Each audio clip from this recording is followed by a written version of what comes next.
So how did I come up with the outline for my book? Now, I have the benefit of having pondered this for a long time before I sat down and decided that I was going to write this book. I played with ideas and I knew that my book, I'm not going to share the title yet, I knew that my book was it was a book about reinvention. It's a book about how I betrayed myself. And then I reconnected to what I call my wild self, the real me, you know, and it's been milling around and my head has been in utter chaos.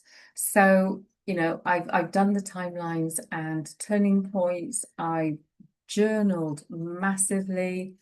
And then what I did yesterday was I played with some post-it notes and I worked out what I thought I wanted to share and then what the reader's journey would be. Because ultimately, I can write anything, whatever I want. But if the reader is not going to read it and go, I can make sense and meaning of this, and I take the reader on a journey, I'm not going to, it means nothing. It's just another healing book, which in itself is not a bad thing because yesterday I did my outline and I wrote my first chapter. And oh my God, it was so cathartic. And then this morning, I've been playing in my journal around the ideas with chapter two. And later on today, I will write as much as I can. But here's the thing. So there's a number of different ways that I teach getting to the right outline. And I would never suggest to a client that you just sit down and scribble like I did yesterday, because, like I said, I've had the benefit of playing with this in my head and in my journal for quite some time.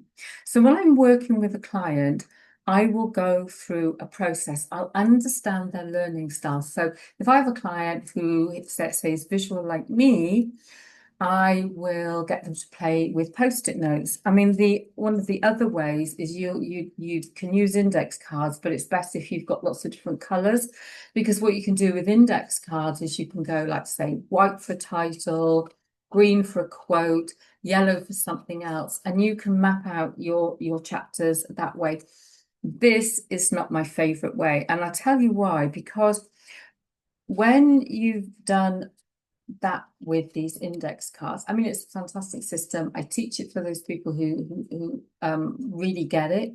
You lay them out. To me, that's a massive blob of nothingness. So even though there's like different colors and it's laid out in the chapters, and I can see what's going on, that doesn't work for me, but that might work for you. But you do need different color index cards. Now, if you're visual like me and you love a post-it note, post-it notes. I love post-it notes. So what I do with my post-it notes is, again, I sit and I get myself grounded and centered and I think, where does this start? Where does this start? Why does it start here? And I'll scribble on my post-it notes and I will build. I can't do it on the walls in this house because it's a really, really old house and all the post-it notes fall off the wall. So I have to do that on a roll of brown paper that I put over the kitchen table. And I put the post-it notes on there and I can move them around. But if you have a wall where things do stick, then a wall is a great place because you can keep walking back and forward. So you would play with these post-it notes and play with the journey. Now that works for me because for several things is I have that whole visual thing of scribbling. I love brainstorming and I can move things around and I can stand back and I can go, nope, that needs to go there. No, I don't need that one in this book. And so I can move those post-it notes around, but I can sit and stare. And when I sit and stare, I get ideas, things spark. And when I've done that, and keep walking away. I walk away, and I come back and I go, does that work for me? Does that work for me? And I don't know what I've done with my mobile phone because I've been taking photos this morning, but let's pretend this fan is my mobile phone. What I can do as well with all of those post-it notes is I can get my phone and I can record myself talking the journey, and then I can listen back and I can mind map it and play with it. Now that works for me because I am super creative. But if you have a very kind of logical mind, index cards would probably work for you. To me, they look like a mess of nothingness. I like all my post-it notes and I like to then record it. I like to sit and feel into it. And so I had a really good play around yesterday and I came out with a working outline. So hopefully some of those ideas have worked that I've just described will work for you. And I think I want to emphasize this sitting and going within.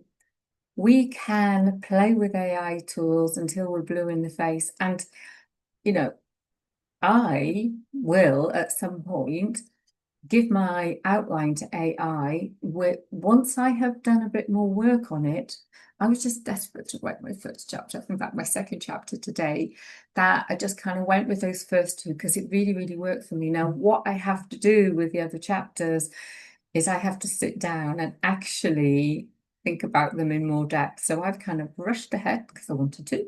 My book, my way. So I rushed ahead. But what I am going to do with the rest of the chapters and sit with them, think about the stories, think about that reader's journey, and I will give that when I have done that to AI and say, tell me what you think. I'm going to do more than say, tell me what you think. I'm going to get it to really be hypercritical and act like a book editor from a particular book house. So a particular book publisher. I don't want it to be nice to me. I want it to tell me where the gaps are, why it works, why it's going to work for my reader. But right here, right now, when you're right at the beginning of your journey, you want to come in here. You want to listen to this and then use the AI tools. So I hope you find that super helpful.